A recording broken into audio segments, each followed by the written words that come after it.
Bismillahirrahmanirrahim. Assalamualaikum warahmatullahi wabarakatuh. Alhamdulillahi rabbil alamin.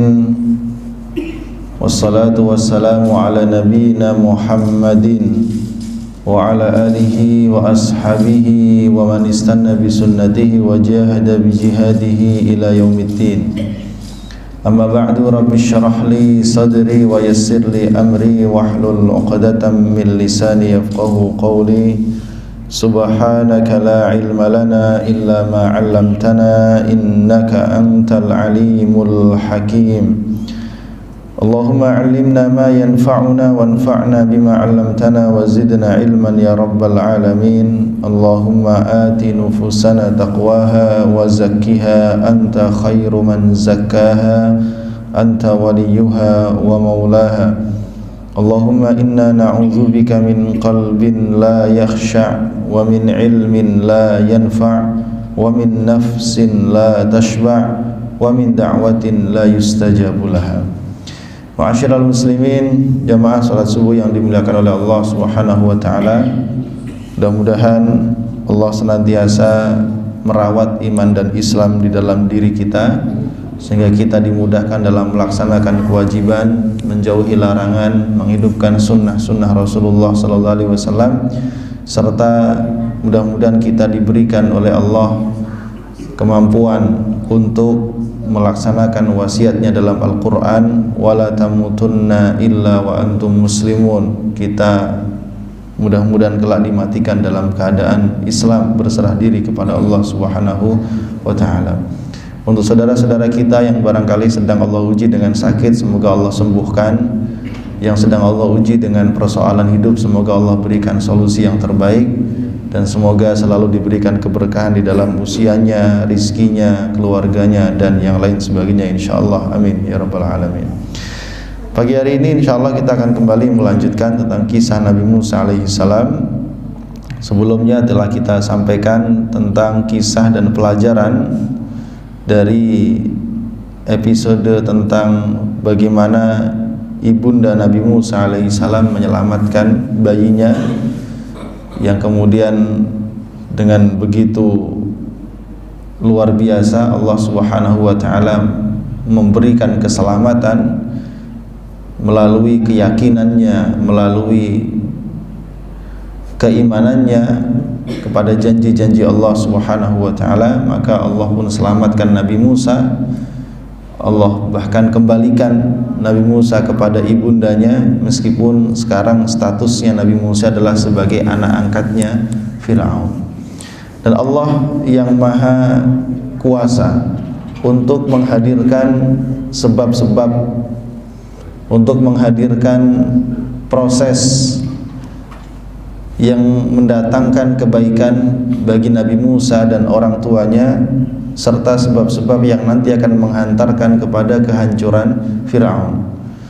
Nah, jemaah rahimakumullah, pagi hari ini kita akan melanjutkan kepada episode berikutnya dari perjalanan hidup Nabi Musa alaihissalam, yaitu yang disebutkan oleh Allah Subhanahu wa ta'ala dalam surah Al-Qasas ayat yang ke-18 sampai dengan beberapa ayat berikutnya, yaitu sampai ayat yang ke-21, 18 sampai dengan 21.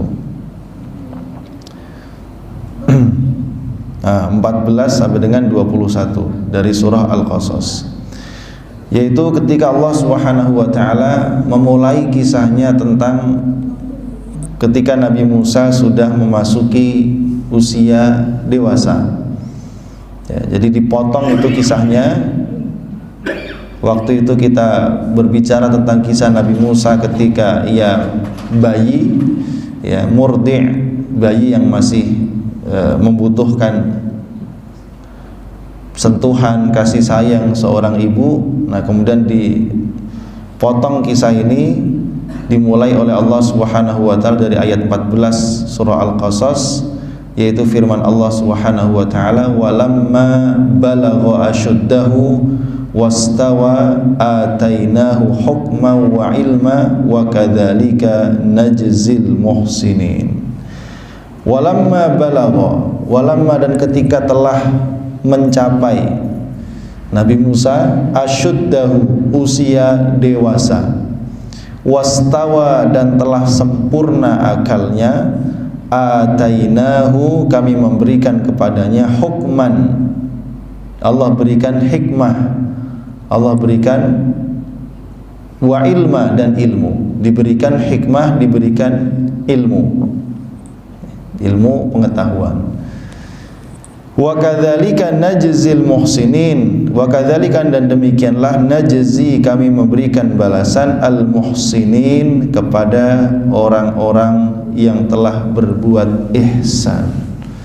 Nah, jemaah rahimakumullah, tadi kita sampaikan di awal, jadi Allah Subhanahu wa taala memang dengan sengaja memotong kisah ini dari mulai bayi sampai dengan dewasa. Mengapa demikian? Inilah memang salah satu metode Quran di dalam berkisah. Quran itu bukan kitab cerita, Quran itu bukan kitab kisah, bukan pula buku sejarah. Maka Quran tidak akan mengungkapkan secara mendetail satu persatu perjalanan hidup manusia, ya, tetapi Quran mencukupkan dengan isyarat-isyaratnya yang akan bisa diambil pelajaran oleh orang-orang yang membacanya. Ya. Maka di sini kita melihat barangkali dari usia masuk ke dalam istana ini sampai dengan usia dewasa ini tidak ada kejadian-kejadian yang terlalu penting untuk dibahas. Ya. Tetapi nanti kita akan melihat proses dari mulai bayi sampai dewasa ini, kita akan melihat pengaruhnya ketika dewasa. Dan ketika dewasa inilah nanti Nabi Musa alaihissalam akan mengalami satu kondisi, satu peristiwa yang akan banyak membuat perubahan di dalam kehidupan beliau. Karenanya kemudian di sini Allah Subhanahu wa taala memulai dengan kalimat walamma balagha asyuddahu. Ketika Musa ini telah beranjak dewasa, asyuddah. Kalimat dewasa atau asyuddahu di dalam Al-Qur'an jamaah rahimakumullah banyak disebutkan di beberapa tempat dan biasanya disandingkan dengan kalimat istawa. Ya, dewasa dan sempurna akalnya. Kalau secara spesifik kalimat asyuddahu yang disandingkan dengan umur itu disebutkan di dalam surah Al-Ahqaf. Falamma balagha asyuddahu wa balagha arba'ina sanah. Ketika seseorang itu telah mencapai puncak kedewasaannya dan mencapai usia 40 tahun, maka ini mengisyaratkan bahwa usia dewasa itu ya, puncaknya adalah umur 40 tahun. Tapi proses pendewasaan dia dimulai sebelum itu. Karenanya kalau kita melihat kepada tafsir yang ditulis oleh Imam Al-Mawardi An-Nukat wal Uyun, maka beliau menyebutkan beberapa penafsiran kalimat asyuddahu, maka itu dimulai dari usia baligh. Ya, sekitar baligh itu kalau laki-laki 15 tahun ya, ke atas. Terus karenanya kemudian di dalam menafsirkan kalimat asyuddahu di dalam ayat Al-Qasas 14 ini, para ulama banyak mengatakan asyuddahu di sini menunjukkan usia Nabi Musa itu sekitar usia 20-an tahun. Mengapa demikian? Karena ada proses nanti dari umur 20-an tahun ini beliau akan keluar dari Mesir, kemudian sampai ke negeri Madian, kemudian dinikahkan oleh seorang dengan seorang perempuan dengan mahar, bekerja menggembala kambing selama 10 tahun. Berarti ada masa beliau hilang dari Mesir itu 10 tahun. Kemudian nanti beliau akan kembali ke Mesir setelah menyelesaikan 10 tahun ini, dan dalam perjalanan kembali ke Mesir ini beliau masuk ke dalam gua, lalu beliau mendapatkan wahyu pertamanya. Dan biasanya memang secara umum para nabi itu diangkat oleh Allah usianya 40 tahun. Ya, 40 tahun dikurangi 10 berarti 30. Ya, makanya kita bilang falamma balagha asyuddahu ini berarti kemungkinan besar usianya antara 20 sampai 30 tahun. 20-an tahun. Nah, jamaah rahimakumullah, usia 20-an tahun ini memungkinkan seorang manusia ini memiliki hikmah, kebijaksanaan, memiliki kedewasaan, dan memiliki kesempurnaan akal. Karena kita mendapati memang tumbuh kembang anak-anak kita ini dalam usia antara balik sampai usia 30 ini berbeda-beda, ada yang cepat, ada yang lambat. Nah, Al-Quran mengomentari kalimat ini, walamma balagha asyuddahu, ketika Musa ini telah mencapai usia dewasa, wastawa, dan telah sempurna akalnya, jadi fisiknya kuat, akalnya juga dalam kondisi cerdas-cerdasnya, gitu kan. Kemudian juga memiliki kedewasaan dalam bersikap, artinya kedewasaan itu dia bisa memilah mana yang baik, mana yang buruk, dan dia mengambil yang baik dan bisa meninggalkan yang buruk. Kita sebut ini anak dewasa, ini orang dewasa. Ketika dia bisa bersikap dengan tepat, berbicara dengan tepat, ini kita sebut orang ini sebagai orang yang dewasa, ya. Itu disebut dengan asyuddahu wastawa. Nah, di sini Al-Quran mengomentari mengapa Allah memberikan dua hal, al-hikmah dan ilmu, pengetahuan. Wa kadzalika najzil muhsinin, kata Allah, demikianlah kami memberikan balasan kepada orang-orang yang telah berbuat kebaikan. Jadi Allah berikan hikmah dan ilmu itu karena Allah menilai Nabi Musa ini sebagai orang yang muhsin. Muhsin itu orang yang berbuat ihsan, ya, kebaikan di atas rata-rata, ya. Artinya apa jamaah rahimakumullah? Jadi ketika masuk usia dewasa ini, ya, kehidupannya mulai terbentuk dengan baik, pribadinya juga demikian lurus, sifat-sifatnya dan akhlaknya istimewa. Beliau dikenal meskipun tinggal di lingkungan Fir'aun, bersama Fir'aun dan pengikutnya, tapi orang melihat ada sesuatu yang istimewa dari pribadi Nabi Musa. Musa memang anak angkatnya Fir'aun, tapi Musa bukan Fir'aun, beda sama Fir'aun.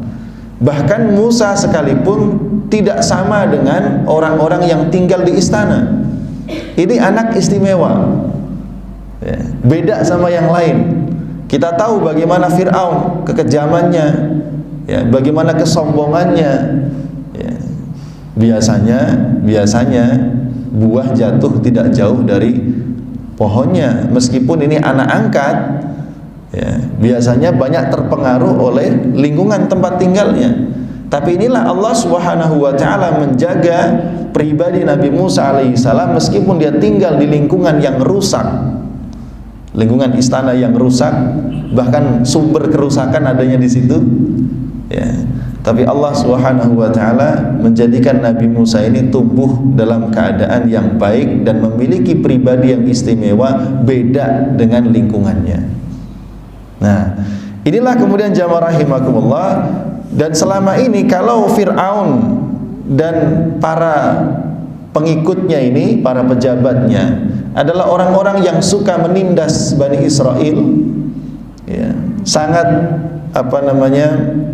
rasis, ya, kemudian sangat eksklusif, benar-benar tidak mau disamakan atau dicampur dengan bangsa yang lain. Mereka ini orang Mesir, orang Kipti, ya, sementara di sana di Mesir ada bangsa yang dimarginalkan yaitu Bani Israel.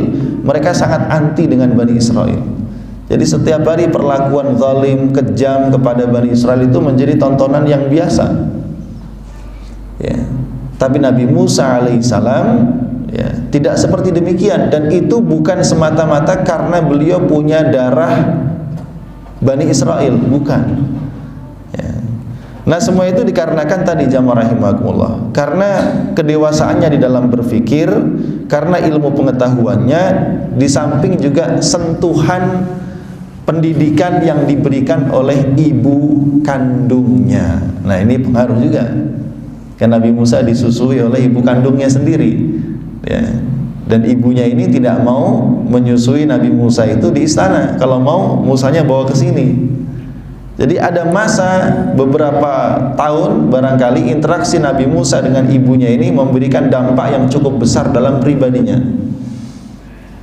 Nah, ini menunjukkan bahwa memang interaksi antara orang tua, terutama ibu dengan anak, itu punya pengaruh yang sangat besar di dalam pembentukan pribadi dan karakter anak.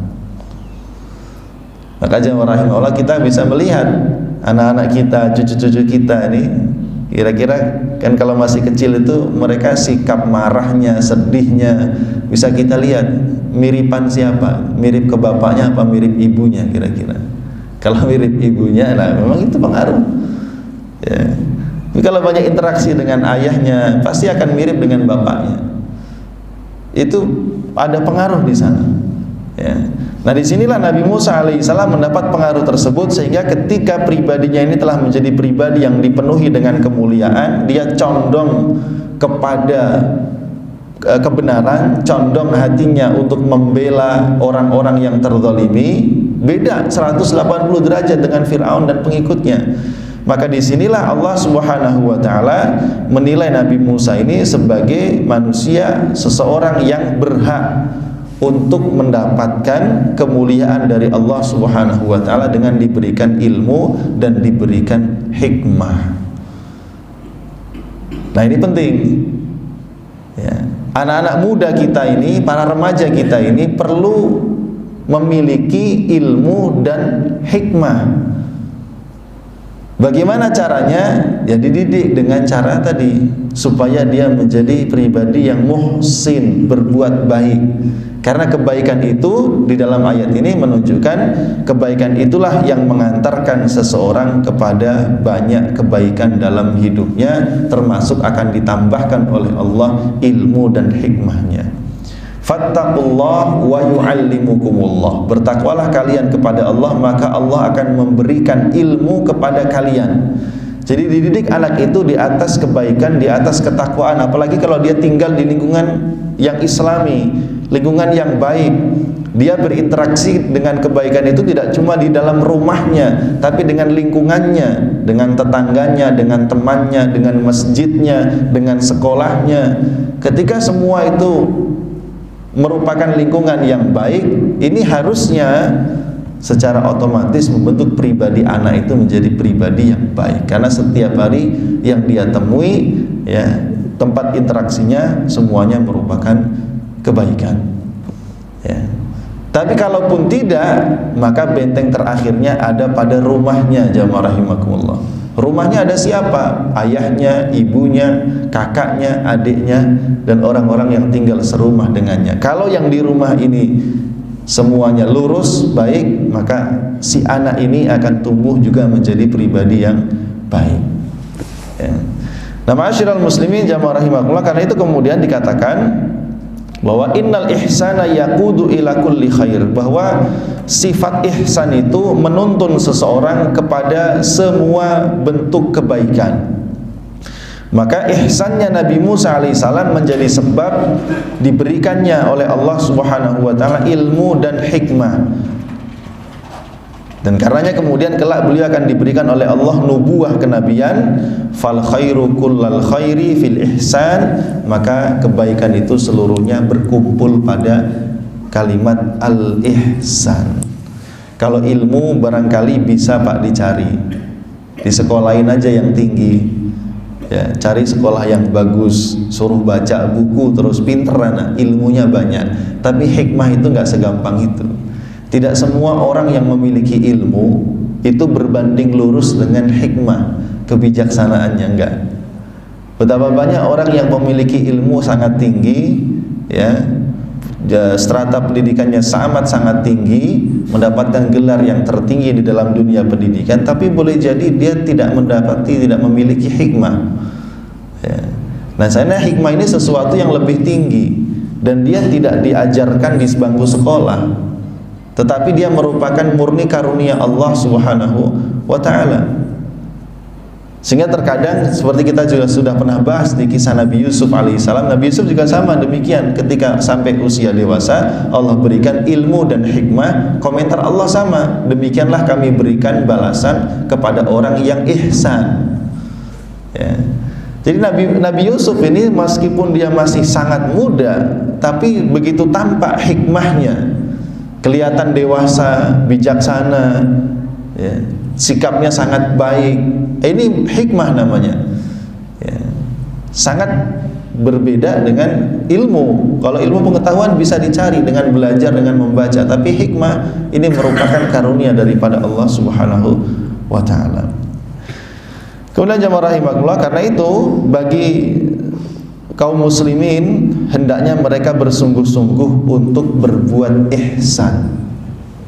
Ya, motivasi dalam Al-Qur'an, alladzi khalaqal mauta wal hayata liyabluwakum ayyukum ahsanu amala. Allah ciptakan kematian dan kehidupan untuk menguji manusia. Ayyukum, siapakah di antara mereka yang ahsanu amala, ahsan, yang paling ihsan amalnya, yang paling baik, ya. Dicari yang paling ihsan. Apa itu yang paling ihsan? Ahsan itu adalah yang paling ikhlas, satu. Yang kedua, yang paling cocok sesuai dengan contoh dari Rasulullah Sallallahu Alaihi Wasallam. Dua itu, maka amal itu disebut ihsan, ya. Jadi ahsanu amala itu cirinya dua. Satu, ada keikhlasan di dalam amalnya. Yang kedua, motivasi amalnya karena mencontoh, meneladani Rasulullah Sallallahu Alaihi Wasallam. Kalau dua ini dipenuhi, maka amalnya itu ihsan. Bahkan di dalam sebuah hadis riwayat Umar bin Khattab, ketika Jibril datang dalam wujud manusia, Jibril bertanya tentang tiga hal. Yang pertama tentang iman, yang kedua tentang Islam, yang ketiga tentang ihsan. Ini menunjukkan ihsan itu derajat paling tinggi di atas iman dan Islam, ya. Karena ihsan ini menggabungkan iman, menggabungkan Islam di dalam wujudnya yang paling baik, ya. Iman itu orang yakin kepada Allah, malaikat, kitab suci, para nabi, ya. Kemudian qada dan hari kiamat, qada dan qadar. Ini kan sekedar yakin, namanya sudah iman. Yakin tidak ada ragu, namanya iman sudah, ya. Tetapi seorang yang ihsan ini dia tidak cukup sampai di situ. Keyakinannya itu benar-benar dikuatkan dalam bentuk apa? Dibuktikan dalam bentuk ketaatan amalnya, ya. Lalu amal itu terwujud dalam bentuk Islam, syahadat, sholat, puasa, zakat, haji. Orang kalau melaksanakan 5 hal ini disebut orang Islam, ya. Tetapi orang yang ihsan tidak cukup dengan mengamalkan yang ini. Dia akan menambah dengan yang sunnah, bahkan melakukan dengan cara yang paling baik. Ketika orang lain hanya berhenti kepada yang wajib, maka dia melanjutkan dengan yang sunnah. Ketika orang hanya menahan diri dari yang haram, maka orang yang ihsan itu juga menahan diri dari yang makruh. Bahkan dia tinggalkan sebagian yang mubah, karena yang mubah dianggap sesuatu yang sia-sia, nggak ada manfaatnya. Lah mubah itu dilakukan, nggak ada pahalanya, ditinggalkan, nggak berdosa, berarti kan sia-sia, ya. Kenapa? Sama-sama mengeluarkan energi, mengeluarkan tenaga, kita berkorban sesuatu tapi nggak ada hasilnya, ya. Namanya sia-sia. Nah itu orang yang ihsan. Sehingga setiap waktu, setiap momen, setiap usia itu diisi dengan kebaikan yang sangat banyak, dengan sesuatu yang memberikan banyak manfaat. Karena itu Rasul mengatakan khairun nas anfa'uhum linnas. Yang terbaik di antara manusia adalah yang paling bermanfaat. Nah, jamaah rahimakumullah, itulah yang kemudian kita lihat juga dalam pribadi Rasulullah sallallahu alaihi wasallam. Meskipun beliau belum diangkat sebagai nabi dan rasul, beliau ini memiliki pribadi yang ihsan. Karenanya ketika usia 40 tahun, beliau layak untuk diberikan kenabian, layak untuk mendapatkan ilmu dan hikmah yang paling tinggi, yaitu hikmah kenabian. Karenanya ketika mendapatkan wahyu yang pertama, beliau pulang ke rumah, minta diselimuti oleh istrinya. Beliau merasa takut. Lalu Khadijah mengatakan, sekali-kali tidak wahai suamiku, demi Allah, Allah tidak akan merendahkanmu karena engkau orang yang ihsan. engkau menyambung silaturahim, menanggung beban orang yang kesulitan, membantu orang yang membutuhkan, memuliakan tamu, dan membela kebenaran. Berarti ini semua sifat-sifat baik yang sudah pernah dijalani Rasulullah SAW sebelum masa kenabian, dan itu menjadi karakter dalam pribadi Rasulullah SAW. Nah, jamaah rahimakumullah, lalu kemudian setelah komentar berupa kedewasaan yang diberikan kepada Nabi Musa ini, Allah menceritakan pada kisah berikutnya, ayat yang ke-15, wa dakhalal madinata ala hini ghaflatin min ahliha fawajada fiha rajulaini yaqtatilani hadza min syi'atihi wa hadza min aduwwi. Wa dakhalal madinah, dan masuk Nabi Musa al-Madinata ke dalam kota, maksudnya adalah ibu kota Mesir, ala hini ghaflatin min ahliha, ketika penduduknya dalam kondisi sedang lengah, ya, mungkin waktu zuhur saat orang istirahat atau di waktu-waktu lainnya, ya. Ini menunjukkan maksudnya jamaah rahimakumullah bahwa memang kondisi sikapnya Nabi Musa ini memang berbeda jauh dengan sikap yang diambil oleh istana. Jadi meskipun beliau ini orang dalam gitu Pak, Nabi Musa ini kan orang dalam, ya, orang dalam istana, tapi beliau mengambil sikap yang berbeda dengan yang diambil oleh istana ini, ya. Istana itu mungkin punya kebijakan-kebijakan, keputusan-keputusan yang zalim, karena mereka sangat jelas Fir'aun ini sangat benci dengan orang Bani Israel dan menindasnya sezalim, sangat kejam dan sangat zalim. Nah, Nabi Musa ini mengambil sikap yang berbeda, ya. Nah, Nabi Musa alaihissalam ini lebih memilih, ya, memihak kepada rakyat yang tertindas. Tentu ini sangat jauh berbeda.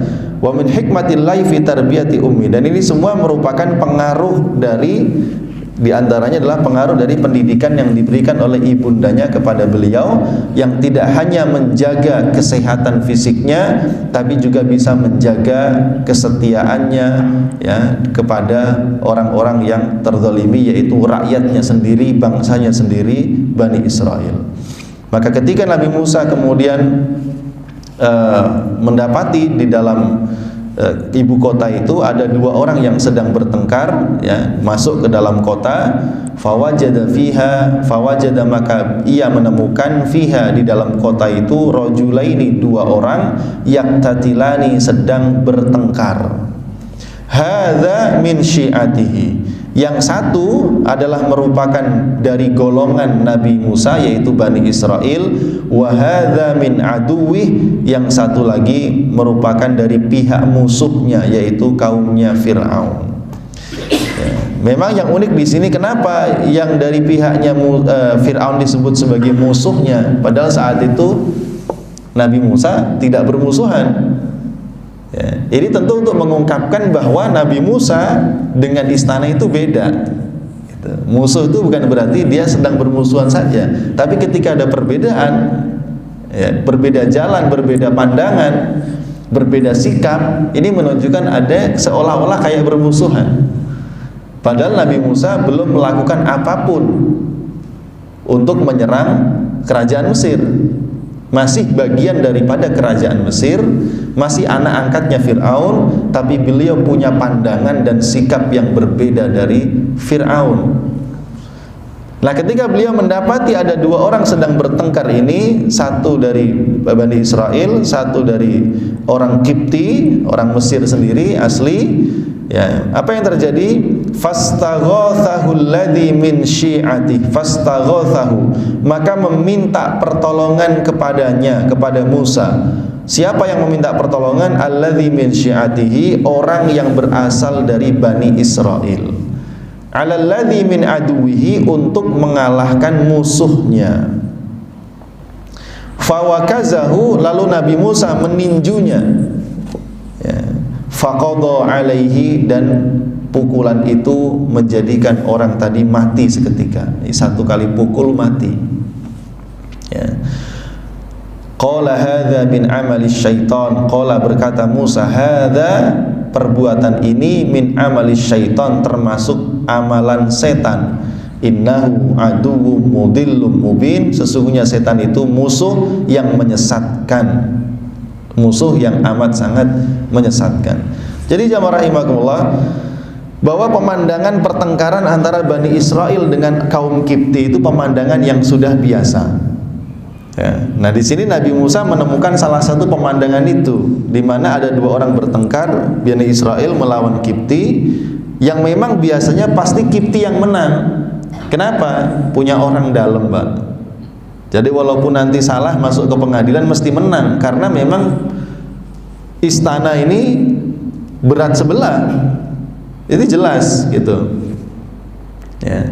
Karenanya dalam pertengkaran itu kemudian orang Bani Israel ini kemudian meminta pertolongan kepada Nabi Musa alaihissalam, yang kelihatan karena memang terkenal Nabi Musa ini pembela kebenaran, pembela orang yang zalim, sementara orang-orang Kipti ini adalah orang-orang yang rasis. Mereka berkasta-kasta, membagi manusia menjadi kasta-kasta, dan mereka memarginalkan Bani Israel, ya, dan menjadikan itu sebagai siasat.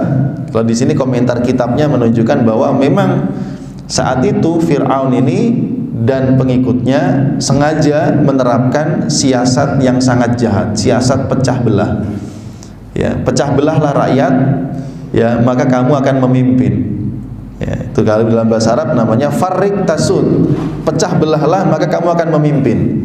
Wa taqsimus sya'ab, bagi-bagilah rakyat itu, sehingga ketika rakyat itu sibuk dengan urusan ekonominya, sibuk dengan urusan pertengkaran di antara mereka, maka nggak ada yang fokus dengan kekuasaan. Jadi kekuasaan Fir'aun aman, ya. Kekuasaan Fir'aun aman, nggak ada yang mengganggu, rakyatnya sibuk, ya. Jadi ini siasat jahat, ya, ada pelajaran politik juga di sini, Pak, ternyata, ya. Nah ini jamaah rahimakumullah, kemudian ketika Nabi Musa dimintai pertolongan, maka seketika Nabi Musa ini refleks, ya, tiba-tiba mengeluarkan tangannya meninju. Dan Nabi Musa ini niatnya bukan niat bunuh sebenarnya. Beliau niatnya adalah menghentikan pertengkaran, menghentikan kezaliman, dan menyelamatkan orang yang dizalimi. Itu niatnya. Tapi rupanya pukulan ini Allah jadikan sebab matinya orang tadi. Ya, di kalimat fawakazahu ini tidak disebutkan di ayat yang lain kecuali di surat ini. Wakaz itu artinya tinju, Pak, tinju. Ini menunjukkan memang Nabi Musa itu orangnya sangat kuat secara fisik. Ya, tadi walamma balagha asyuddahu wastawa, ketika Nabi Musa mencapai puncak kedewasaannya dan istawa, sempurna akal dan pribadinya, fisiknya juga lagi kuat-kuatnya. Sekali pukul mati dia.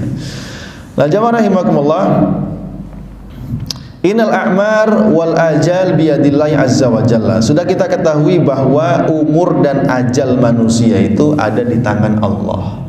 Tidak akan mati manusia ini kecuali telah sampai kepada ajalnya. Kalau sudah sampai tanggal dan jamnya pasti mati, apapun sebabnya, ya. Tetapi selalu ada sebab yang mengantarkan.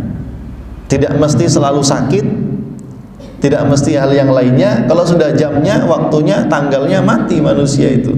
Tetapi di dalam proses ini kita melihat Allah Subhanahu wa taala menjadikan sebab kematian orang Kipti tadi adalah pukulan Nabi Musa alaihi salam, padahal beliau tidak punya niat untuk membunuh. Dan ini namanya kalau dalam fikih namanya pembunuhan tidak sengaja. Ya, kalau sengaja kan ada pembunuhan berencana dan tidak berencana, sengaja bunuh. Kalau ini pembunuhan tidak sengaja. Ada hukumannya kalau dalam fikih Islam, ada hukumannya. Ya, meskipun tidak sampai level kisos, ya, tapi ada hukumannya. Minimal dia bayar diat, gitu. Nah, jamaah rahimakumullah, Nabi Musa alaihissalam membunuh seorang Kipti, orang Mesir asli, demi untuk menolong saudaranya dari kalangan Bani Israel. Wa ba'da ma qatalahu sya'ara bi tasarruhi fi fi'li, dan beliau ternyata setelah itu menyesal. Makanya diungkapkan qala hadza min amali syaitan, ini perbuatan setan ini. Jadi beliau menyesali perbuatannya telah memukul Kipti tadi sehingga menyebabkan kematiannya. Ya, dan ini sikap menyesali perbuatan salah itu merupakan ciri manusia dengan fitrah yang baik, dan manusia ini merupakan manusia yang baik. Jadi kalau ada orang berbuat salah, Pak, dia sadar itu salah dan nyesel, tandanya dia orang punya potensi kebaikan. Ya. Nah, ini yang terdapat dalam pribadi Nabi Musa. Nabi Musa belum menjadi nabi, belum diberikan wahyu oleh Allah Subhanahu wa taala, tapi peristiwa itu menjadikan Nabi Musa menyesal, ya, dan beliau mengatakan hadza min amalis syaitan innahu aduwwum mudillum mubin. Ini merupakan perbuatan setan, sesungguhnya setan itu merupakan musuh yang amat sangat nyata. Kenapa yang disalahin setan? Kenapa, Pak? Ya, karena setan itu simbol keburukan, ya. Simbol itu setan itu simbol keburukan, ya. Thumma wasala Musa alaihi salam tabarru'u minasyaiton wa amalihi bi an wasafa syaitan bi annahu aduwwum mudillum mubin. Kemudian Nabi Musa berlepas diri dari semua perbuatan setan. Walakinnahu aduwwun mutaharrikun lahu mukhattatat fi ra'siha al-idlal walakinnahu al-aduwwul musta'linul bayyin, ya. Jadi perbuatan buruk manusia itu memang harus diakui pasti ada unsur pengaruh dari setan. Maka Nabi Musa di sini ingin berlepas diri dari semua perbuatan buruk, perbuatan yang dibisikkan oleh setan. Di antaranya adalah apa yang telah beliau lakukan, beliau sesali. Karena itu beliau memohon ampunan kepada Allah Subhanahu wa taala. Wa hadza min tabi'atis syakhsiyatil imaniyah. Inilah tabiat pribadi yang beriman, yang selalu kembali kepada Allah dan mengakui dosa-dosanya. Berbeda dengan pribadi-pribadi yang pembangkang. Pribadi yang pembangkang ini biasanya berbangga diri dengan perbuatan dosa. Nah, ini perbedaan Nabi Musa dengan orang Mesir saat itu. Kalau orang Mesir, orang Qibti, Fir'aun dan pengikutnya, ya, mereka bangga bisa menzalimi Bani Israel. Ya, tapi Nabi Musa alaihissalam, ya, beliau tidak ingin menzalimi siapapun. Tapi ternyata qaddarallah, Allah mentakdirkan ketika dia hendak membela saudaranya, dipukul orang Qibti ini, ternyata mati. Ya, karena itu beliau bersegera untuk mengakui dosanya dan kembali bertaubat kepada Allah Subhanahu wa taala. Kenapa demikian? Wa tu'alijul khata' bi mazidil akhta. Karena orang-orang buruk itu akan menutupi kesalahannya dengan berbuat kesalahan berikutnya. Seperti iblis. Iblis sudah punya salah, tidak mau sujud kepada Nabi Adam, dia membangkang kepada Allah, lalu dia menambahkan kedurhakaannya itu dengan cara apa? Dengan sumpahnya untuk menyesatkan seluruh anak keturunan Adam. Jadi dia berbangga dengan kesalahannya, menyelesaikan masalah dengan menambah masalah, Pak. Ini setan. Kalau pegadaian kan enggak, menyelesaikan masalah tanpa masalah, gitu. Ya. Kalau ini iblis dan pengikutnya menyelesaikan masalah dengan menambah masalah, gitu. Nah, ini bedanya.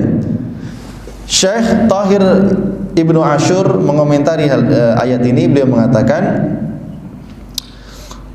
innama qala Musa alaihissalam, Nabi Musa berkata demikian, yaitu perkataan ini merupakan perbuatan setan, ya, ini menunjukkan bahwa beliau merasakan dalam dirinya bahwa membunuh itu merupakan perbuatan yang sangat buruk.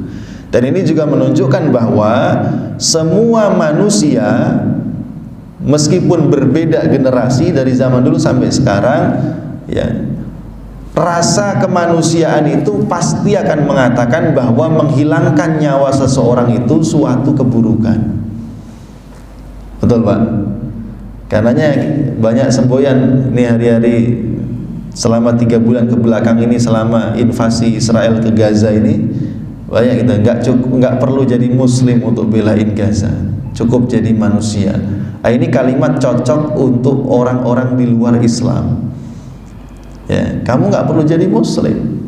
Ya, tapi coba tanya dengan hati nurani sebagai manusia, apakah pantas, apakah layak ya, seorang atau satu entitas manusia itu menghilangkan begitu banyak nyawa, ribuan nyawa, yang mayoritasnya adalah merupakan anak-anak dan kaum perempuan.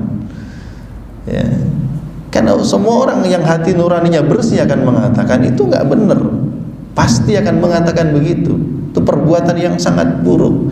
Itu hati nurani manusia. Ya. Mengapa demikian? Fa inna hifdzan nafsi al-ma'suma min usulil adyani kulliha. Karena menjaga nyawa merupakan usuluddin, ya, pokok di dalam semua agama. Semua agama pasti memiliki ajaran untuk menjaga nyawa manusia dan tidak menghilangkan nyawa manusia begitu saja. Wa kana Musa alaihi salam ya'lamu dina abaihi la'allahu bima talaqahu min ummi. Dan Nabi Musa ini memang memahami hal ini. Dari mana beliau faham tentang ajaran ini? Tentu dari ibu kandungnya. Ibu kandungnya merupakan orang yang salihah, ya, yang beriman kepada nabi-nabi terdahulu yang merupakan kakek-kakeknya, Nabi Yusuf, Nabi Yakub, Nabi Ishak, Nabi Ibrahim. Jadi Nabi Musa ini juga mengetahui warisan tentang ilmu kenabian ini, meskipun beliau sendiri belum mendapatkan wahyu. Karena itu beliau kemudian ketika membunuh seseorang itu dengan spontan beliau mengatakan ini merupakan perbuatan setan yang menunjukkan penyesalan, yang menunjukkan bahwa beliau ingin berlepas diri dari perbuatan buruk ini. Nah, jamaah rahimakumullah, wa fi hadza dalilun ala annal asla fi nafsil insaniyah wal khair. Dan ini menunjukkan bahwa, menjadi bukti bahwa al aslu, pada dasarnya jiwa manusia itu memiliki kebaikan. Itulah yang disebut dengan fitrah. Jadi pada dasarnya setiap manusia yang lahir di sini itu punya potensi kebaikan. Seperti yang kita baca, wa nafsi wa ma sawwaha fa'alhamaha fujuraha wa taqwaha. Diilhamkan oleh Allah kepada manusia itu punya potensi buruk, punya potensi baik. Nah, fitrah inilah yang mengantarkan manusia dia untuk bisa membedakan. Jadi manusia sekalipun dia tinggal di pelosok dunia, tidak bersentuhan dengan peradaban manapun, tidak pernah mendapatkan dakwah dari nabi manapun, dia pasti akan tumbuh di atas fitrahnya, Pak. Dia bisa tahu mana yang baik, mana yang buruk. Dia mengerti akhlak mulia, akhlak yang buruk. Dan mereka tahu pasti menghilangkan nyawa orang itu mesti keburukan. Itu namanya fitrah. Jadi pada dasarnya Allah ciptakan manusia itu memiliki fitrah kebaikan.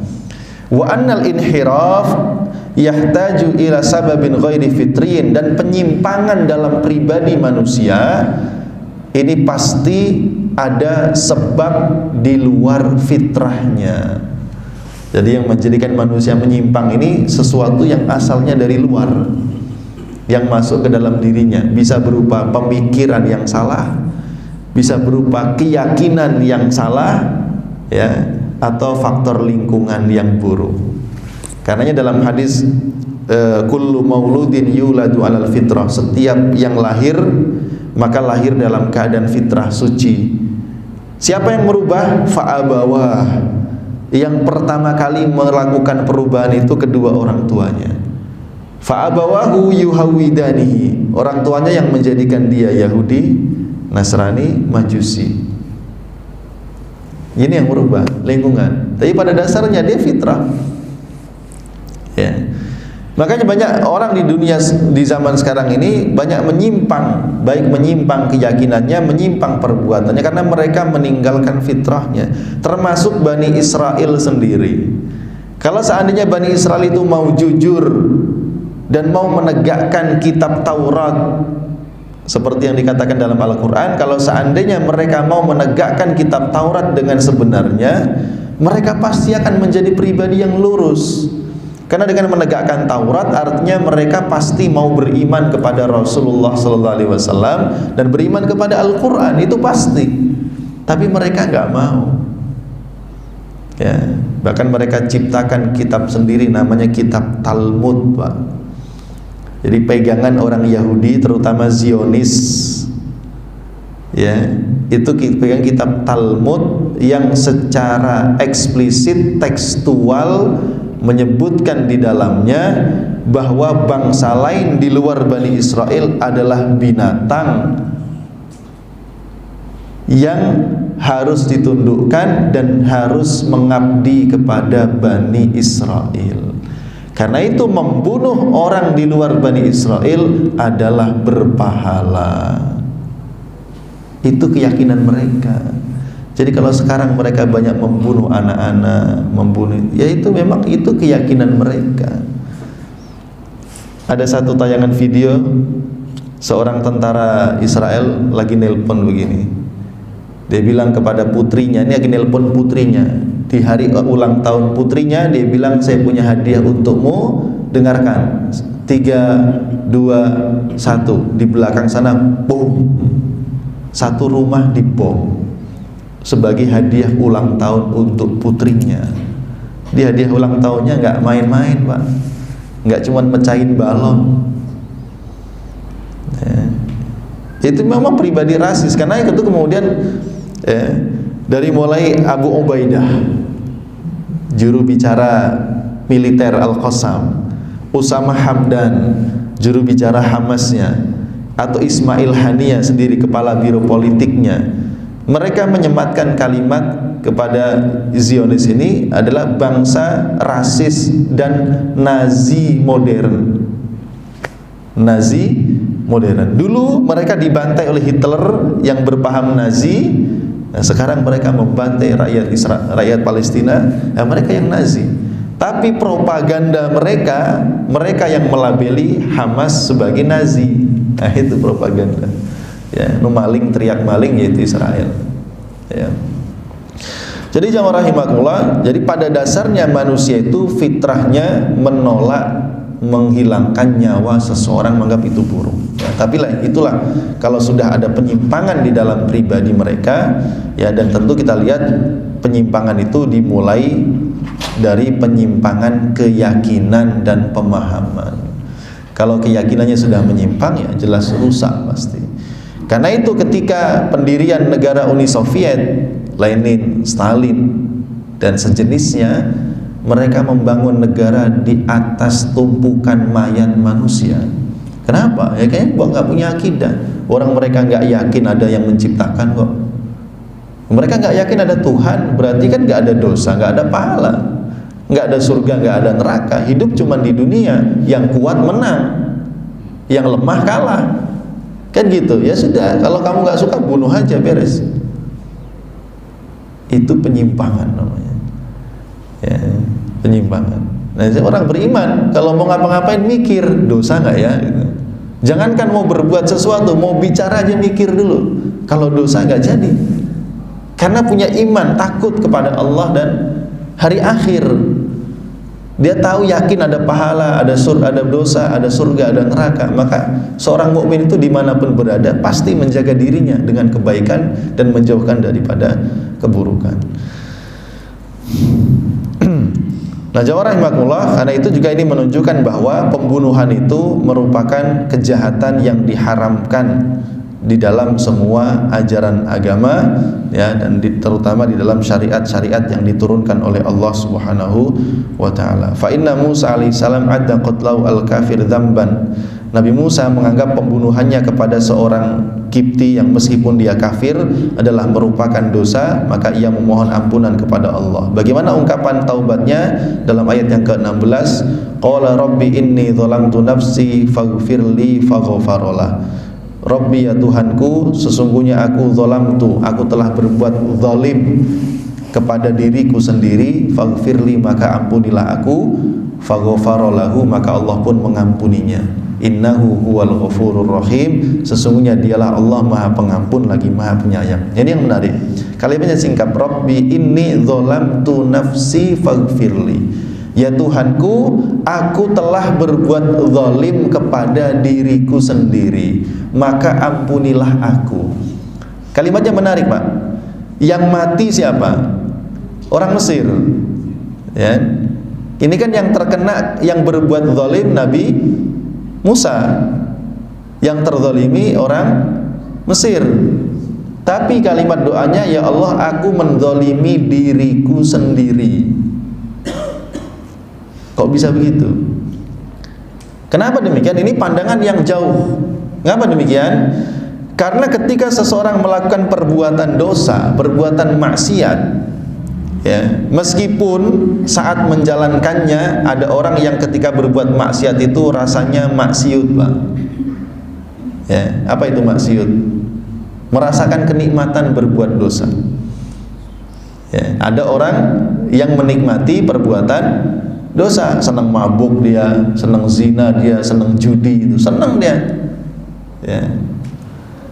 Tetapi pada hakikatnya orang yang berbuat maksiat itu dia sedang menzalimi dirinya sendiri. Karena semakin banyak dosanya, maka semakin dekat dia dengan kemurkaan Allah, semakin dekat dia dengan neraka Allah Subhanahu wa taala. Dan itu sama artinya dia semakin jauh dari ampunan Allah, semakin jauh dari rahmat Allah. Maka di sini Nabi Musa mengisyaratkan bahwa beliau tidak ingin jauh dari Allah, tidak ingin jauh dari rahmat dan ampunan Allah, maka beliau menyesali perbuatannya. Karenanya beliau mengakui, aku telah menzalimi diriku sendiri. Faghfirli, maka ampunilah diriku. Sama seperti ini kalimat yang dibaca juga oleh Nabi Adam alaihissalam, Rabbana zalamna anfusana. Ya Allah, kami menzalimi diri kami sendiri, yaitu dengan melanggar laranganmu untuk tidak memakan buah yang ditunjuk. Nah, jadi seperti itu jamaah rahimakumullah. Karena kemudian Nabi Musa alaihissalam di dalam proses taubatnya ini beliau mendekat kembali kepada Allah Subhanahu wa taala karena beliau meyakini bahwa Allah itu Maha Pengampun dan Maha Penyayang. Karenanya kita lihat yang pertama dalam proses taubatnya itu ada kalimat al-inkisar, ada penyesalan di dalam diri. Ya. Taubat itu tidak mungkin bisa terjadi kalau seseorang tidak mengetahui bahwa perbuatan yang dilakukan itu merupakan perbuatan salah yang mendatangkan murka Allah. Ya. Seseorang tidak mungkin bertaubat, tidak mungkin menyesal kalau tidak dimulai dengan pengetahuan bahwa apa yang dia lakukan itu merupakan perbuatan yang salah dan mengundang murka Allah. Jadi pertama kali proses taubat itu dimulai dari pengetahuan dulu, Pak. Tahu ini dosa. Ya, ketika dia tahu ini dosa, maka muncul berikutnya penyesalan. Ya. Setelah penyesalan mengantarkan seseorang untuk kemudian memohon ampunan kepada Allah. Nah ini makanya nanti disebut dengan namanya taubatan nasuha. Nah, ayat ini juga menunjukkan tentang kewajiban bertaubat setelah melakukan kesalahan. Seperti dalam kitab Riyadhus Shalihin bab taubat, Imam Nawawi mengatakan taubat itu hukumnya wajib untuk setiap dosa. Taubat itu hukumnya wajib untuk setiap dosa. Jadi setelah berbuat dosa hendaknya seorang mukmin itu langsung bertaubat dengan mengakui dosa dan kesalahannya. Hal ini juga menunjukkan Nabi Musa tetap berada di atas agama kakek-kakeknya Ibrahim, Ishak, Yakub, Yusuf alaihissalam. Ya. Kemudian ayat ini juga menunjukkan tentang pentingnya istighfar. Pentingnya memohon ampunan kepada Allah, karena dalam Al-Quran kalimat istighfar ini bentuknya macam-macam, termasuk juga banyak kita disebutkan dalam Al-Quran tentang contoh-contoh istighfarnya para nabi. Nabi Adam, Rabbana zalamna. Nabi Musa, Rabbi inni zalamtu nafsi. Nabi Yunus, ya, la ilaha illa anta subhanaka inni kuntu minadz zalimin. Banyak. Ya, ini istighfar. Maka jemaah rahimakumullah, taubatan nasuha tadi kita mulai dengan apa tadi? Pengetahuan bahwa perbuatan itu dosa. Yang kedua, penyesalan atas perbuatan dosa. Ya. Kemudian istighfar, mohon ampunan kepada Allah Subhanahu wa taala. Kemudian ditambah dengan menguatkan taubatnya dengan meminta karunia daripada Allah Subhanahu wa taala yang disebutkan dalam ayat yang ke-17, qala rabbi bima an'amta alayya falan akuna dhahiran lil mujrimin. Nabi Musa juga berkata, ya Tuhanku, demi nikmat yang telah Engkau anugerahkan kepadaku, maka aku tidak akan menjadi penolong bagi orang-orang yang berdosa. Ada tekad yang kuat untuk tidak mengulangi kesalahan yang sama. Ada tekad yang kuat untuk tidak berdiri di pihak orang-orang yang telah berbuat zalim, orang yang berbuat kejahatan. Ya, disinilah kemudian penyesalan Nabi Musa itu kemudian diijabah oleh Allah, maka Allah pun mengatakan faghfarolah, maka Allah pun mengampuni dosanya. Jadi ungkapannya menggunakan huruf fa. Fa itu menunjukkan kecepatan dalam respon. Jadi begitu Nabi Musa ini menyesal dan bertaubat mohon ampun kepada Allah, maka Allah pun langsung menerima taubatnya dengan ungkapan faghfarolah, maka Allah mengampuni Nabi Musa. Innahu huwal ghafurur rahim, sesungguhnya Allah itu Maha Pengampun lagi Maha Penyayang.